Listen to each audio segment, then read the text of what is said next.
Missile Command by Hand, March 3rd, 1970. Tucson, Arizona, USA. "Man, I knew you must be the old man's nephew or something," said Lieutenant Roland Morris to Lieutenant Tommy Vernal. "He's got to be breaking every rule in the book for you to be promoted this fast." Tommy returned a wide, friendly smile full of teeth. "I can't help it if I'm so good-looking. Maybe he wants me to marry his daughter or something." "Well, don't get ahead of yourself," said Lieutenant Morris.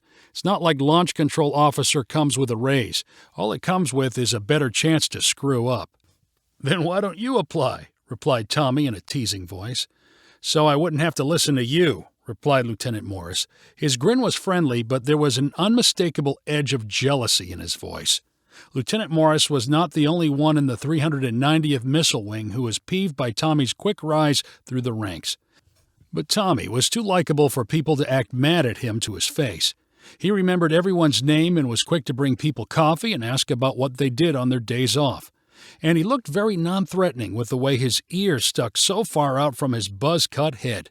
The enlisted men liked him, his fellow lieutenants liked him, and the commanding officers obviously liked him. Tommy pulled off an easygoing, aw-shucks vibe, but he was also ambitious. He decided he could adapt to everything about the Air Force and he was going to make a career out of it. And he figured he might as well be running things. He was happy to share his plan to eventually run the base and then the entire Air Force.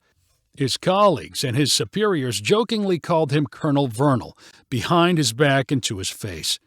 "So, did you learn anything at LCO training?" Lieutenant Morris asked Tommy. "No, the usual stuff." Tommy began speaking in a mock, bossy voice. "Pay attention here. Put the codes there. As long as you do everything exactly right every time, you'll be fine." Lieutenant Morris and Tommy had reached the end of a long hallway with polished floors. They were in the main building used for briefings at Davis-Monthan Air Force Base. Tommy opened the door at the end of the hallway and stepped into a room full of officers and airmen dressed in uniform. Some were casually chatting, but most were sitting at rectangular tables only long enough for 3 people. Tommy and Lieutenant Morris knew their assignment and walked towards Table 6. As Tommy walked past them, many of the officers said things like, "Congrats, Colonel Vernal. First time in charge of the whole." Tommy smiled and slapped his well-wishers on the back as fast as they could slap him. Lieutenant Morris was trying not to pay attention to all of the attention showered on Tommy.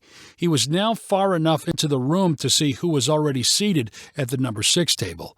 "Looks like we got Sandoval," said Lieutenant Morris over his shoulder, trying to get Tommy's attention. "You know him? He's never been in my rotation," replied Tommy. "He's all right, doesn't say much, just wants to get in and out." Tommy and Lieutenant Morris found their seats at Table 6 and greeted Sergeant Sandoval. As the designated leader of the 3-man team, Tommy sat on the right side of the table. Lieutenant Morris, the acting communications officer, sat in the middle, and Sandoval, the equipment technician, on the left. There were a total of 18 similar teams and tables in the room. Bright bulbs hung from the ceiling, illuminating the light gray walls, but there were no visible windows. 2 ceiling fans spun at high speed even though the temperature was a very pleasant 68 degrees Fahrenheit. From one of the side doors, a senior officer walked in, followed by an assistant. Everyone jumped to their feet and the room went quiet. "I don't need to remind you to be exact and vigilant," the officer announced loudly, addressing the room. "Today, even seemingly trivial mistakes can have catastrophic consequences." The officer went on and on. Tommy had heard it all many times before and was imagining giving a similar speech himself sometime in the future. When the senior officer was finally done, his assistant stepped forward holding several pieces of paper. He unfolded the papers, which were taped together, and unveiled 8 seemingly random letters from the alphabet. As the launch control officer, Tommy's first duty had now begun. He grabbed one of the strips of paper and pencils lying on his table and copied the displayed letters. Lieutenant Morris watched him write. As instructed, both of them purposely avoided memorizing the letter. "You've got the worst chicken-scratch handwriting I've ever seen," Lieutenant Morris whispered to Tommy. "You sound like Mrs. Whipple, my 3rd-grade teacher," Tommy whispered back. "What does it matter, as long as I can read it?" "Can you read it?" "Sure I can." Lieutenant Morris grinned skeptically. "I guess we found your weakness." "If I have to have a weakness, I don't mind it being handwriting," said Tommy. "You know who else has messy writing? Doctors. You can't read anything they're scribbling on a prescription pad, but no one chooses a doctor based on handwriting." "If you say so," replied Lieutenant Morris. The assistant at the front of the room stopped displaying the letters and announced they were being relayed via radio to the missile sites. The teams were then dismissed to start on their way. The launch control officer was in charge of driving the jeep that would take the team into the desert. With Tommy at the wheel, Lieutenant Morris took the front passenger seat and Sandoval took the rear. They started on the paved highway leading directly south from the base, and after half an hour, turned onto an unmarked dirt road. By the time they got to the missile site, the paved road was no longer visible. Amid the cactus and shrub brush, the only sign of civilization was the 10-foot-high fence topped with barbed wire. Visible inside the fence was a concrete stairway leading underground. Beyond the stairway was a gigantic steel door set parallel to the ground.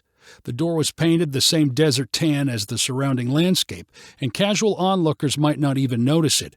But Tommy and his team knew that under the chunk of steel was a Titan II missile capable of vaporizing whatever city it was programmed to hit. Tommy and his team got out of the Jeep and Tommy removed the key from the ignition.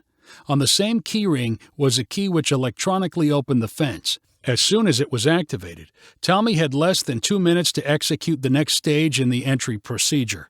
With the fence open, he walked quickly, but not urgently, toward the concrete steps that led underground.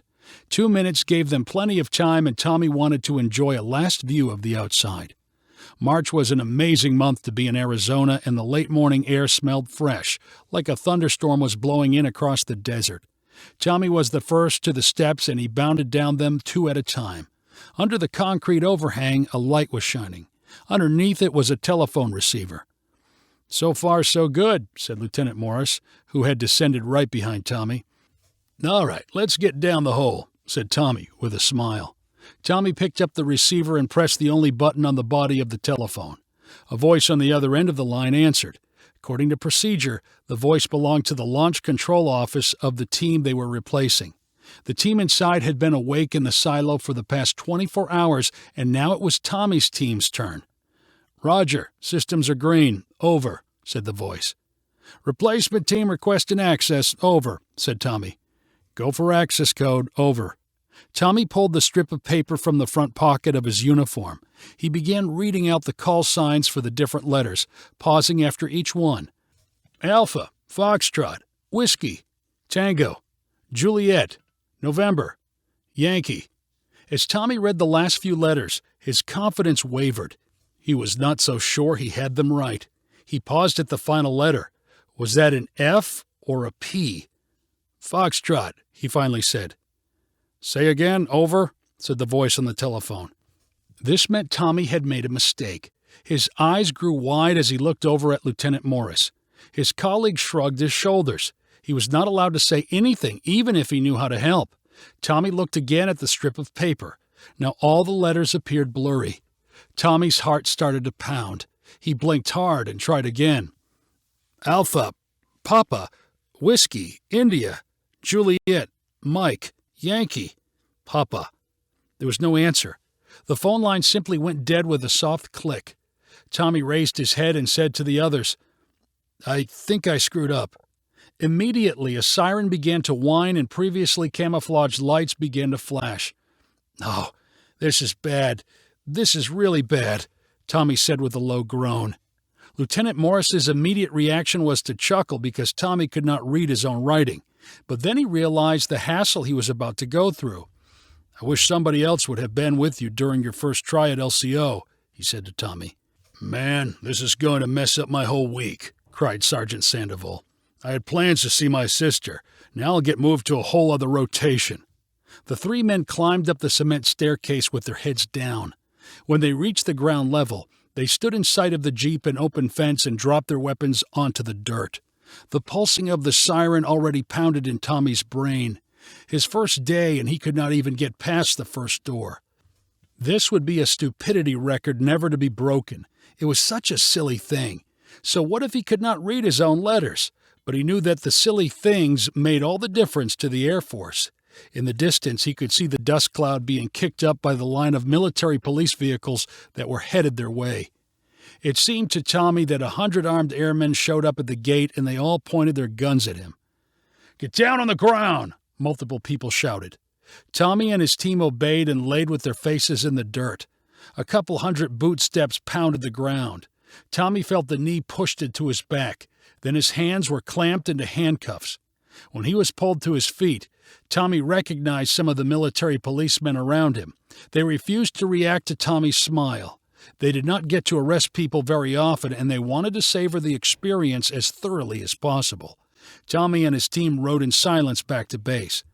The armed guards in their truck frowned the whole way. The interrogation of the team took the next 12 hours. Tommy was interviewed alone, and then together with Morris and Sandoval. "It was all a mistake. Blame my handwriting," Tommy kept repeating. "I told him it was going to be a problem," added Lieutenant Morris. "I couldn't read any of his letters." The base commander stopped by to say what a shame the situation was. He and the police investigators had to conclude that no one on Tommy's team was working for the Russians or any other unsavory organization. "Dumb mistake, but you can never be too careful," remarked the commander. Tommy and his team were released in the middle of the night and told not to leave the base for the next 3 days. After what came to be known as the chicken scratch call, Tommy was not only stripped of his new launch control office position, he was removed from silo rotations entirely. He was assigned to tasks none of the other officers wanted, like spare parts inventorying and staffing the mess hall. When his fellow lieutenants saw him, they avoided eye contact and did not want to be seen starting up a conversation. They still called him Colonel Vernal, but now was only behind his back and always with a laugh. One officer who stayed friendly was Lieutenant Morris. Tommy confided to him that he was planning to quit the Air Force as soon as his term was up. "There's nothing here for me now," said Tommy bitterly. "I'll probably just go to school or something."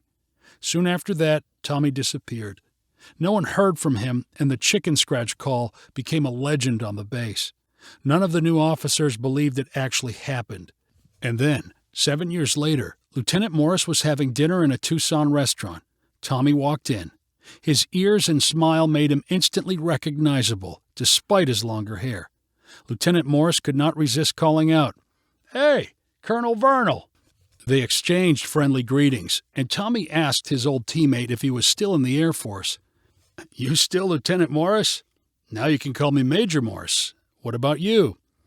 "I guess you could call me Dr. Vernal. I just finished medical school." Lieutenant Morris was obviously surprised.